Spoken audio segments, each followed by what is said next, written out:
this is basically an overview of the economic outlook for the EU based on the latest actual data for Q2 2021. Well, three basic things can be shown here in this slide. The first is that obviously in 2020 the economic recession was the harshest ever recorded in Western economies as well as in the US and in major Euro area economies.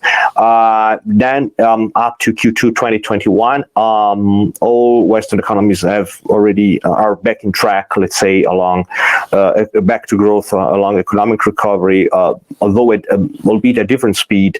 The economic recovery so far has turned out to be faster in the US compared to, and let alone in China and other emerging economies, rather than in the EU, where the reaction to the pandemic has been a bit slower, including the implementation of vaccination plans. But however, the EU is back to growth with considerable year-on-year growth in Q2, obviously, which reflect the comparison with the very low GDP levels seen in Q2 2020, but then also on a quarter-to-quarter basis, as you can see in the first column on the left.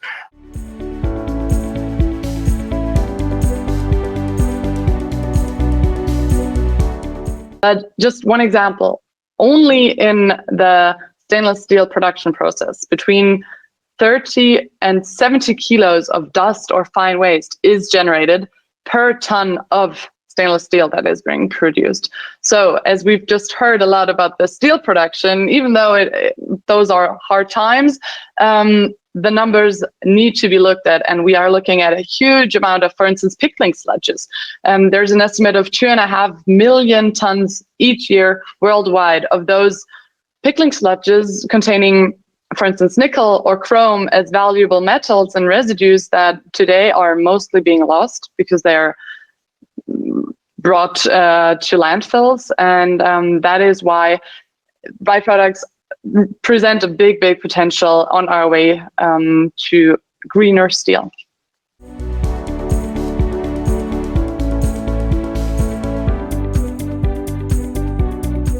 And 2021, the column on the far right, is our estimate for the year end, extrapolating imports years to date. These, by the way, these numbers are for flat roll products.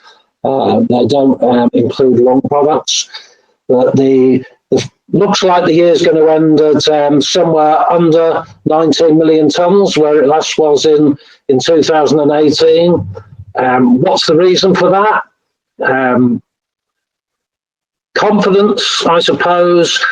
In 2019 and 20, people were fearful of the quotas resulting in 25% import duty. So they were careful about the volumes that they purchased. Not much was brought in, which suffered the duty in those 2 years because people were so fearful. And so people had a bit more confidence this year to import. Sadly, in many instances, they were overconfident and mistaken. And in fact, a lot of imports have suffered 25% duty this year. And the other reason for the increase this year is there was a massive shortage of steel post-COVID. European production couldn't keep up with demand.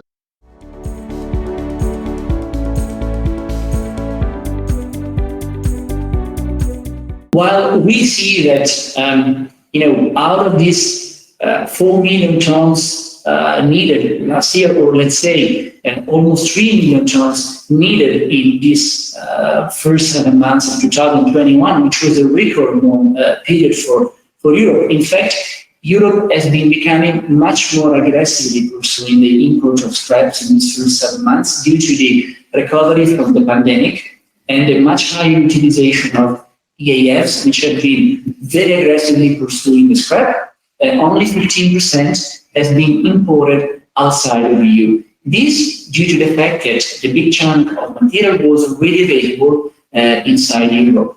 In fact, we as affiliate trading, there are captive scrapyard in Holland, and we saw a much higher demand coming from the Benelux, but also from Spain, from Italy, and the invisible hand of the trading allowed Europe to be self-sufficient. I want to repeat instead, the small amount of imports is for some niche products, which is welcome by European mills, but should also not forget scrap for the basic commodities has to find a home. I want to repeat this concept because we will see later on how important it is for scrap to be freely exportable.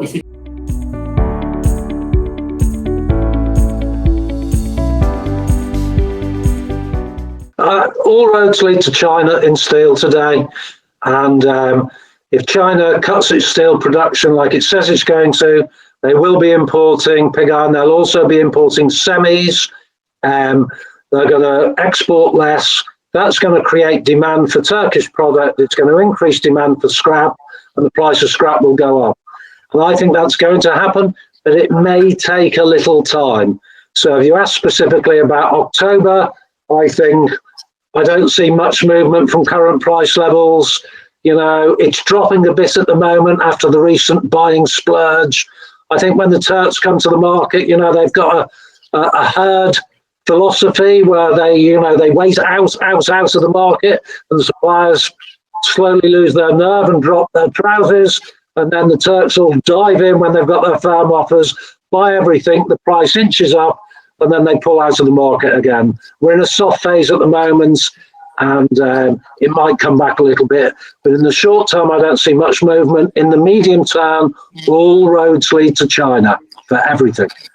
No, my simple question is no. I see no reason why they should be suspended. I mean, all the conditions which made the introduction of the safeguards possible in 2019 are still there, so I see no reason why it should be changed. The market is doing well now, and I do not see tariffs as a, let's say, as a parameter which can influence market condition dramatically.